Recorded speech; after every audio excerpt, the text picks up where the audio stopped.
Welcome to the Operations Manual, Part 3. Operations Procedures and Manufacturing Procedures.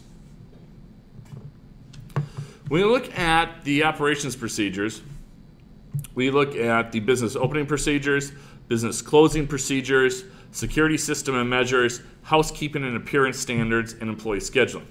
And so first, when we look at business opening procedures, what needs to be done when we're open for business? Now, this could be as simple as unlocking the door and turning the open sign on. Different businesses are going to have different requirements.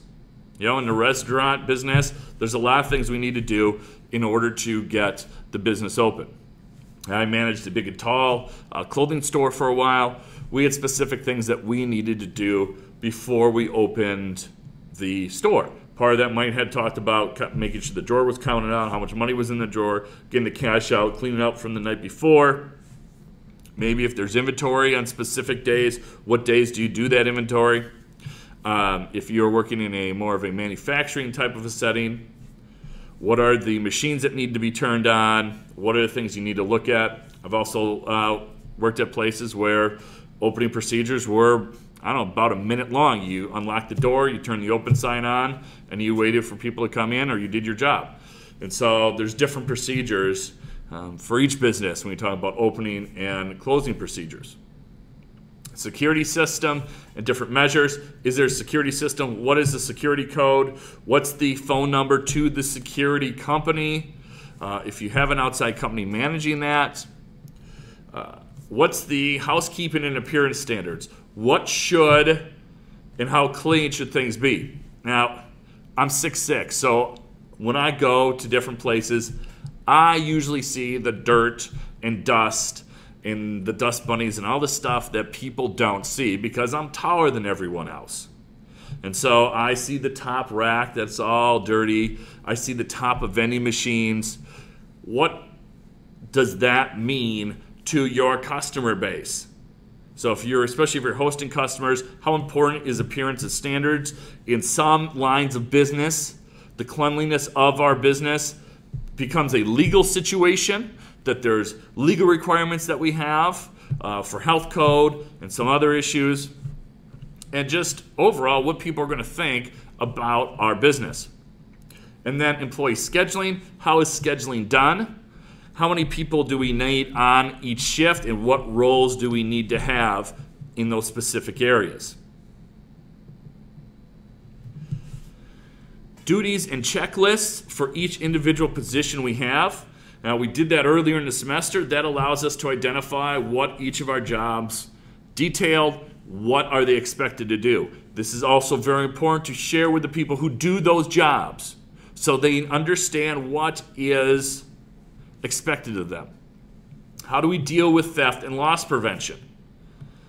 Is there a dollar amount that we don't care about? Oh, well, that's just office supplies. We know people are going to take them. We're going to write that off. Or how specific do we get with theft and loss prevention issues? What are steps that we take to eliminate theft and loss prevention?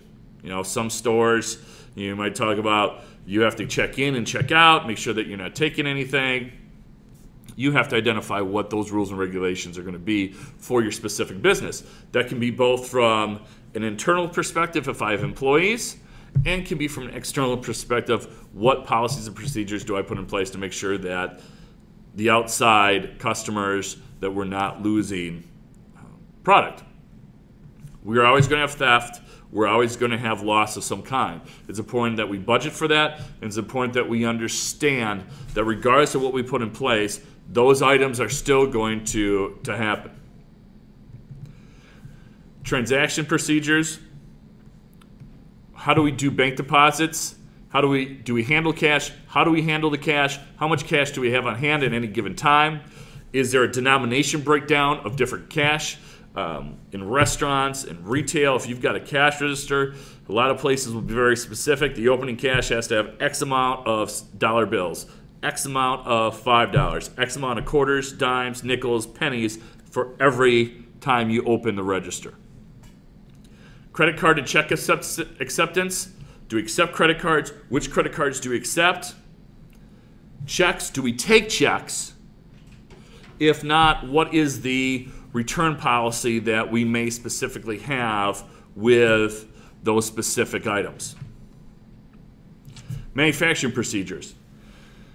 If you're manufacturing a product, what are the maintenance operations, the staffing that you're going to have? How are you dealing with material handling? How do people sign out for supplies? How are we shipping this product out to the customer? What are safety regulations we're going to put in place? And what are different machine operations that we're going to be dealing with? Thank you for watching this video on the Operations Manual.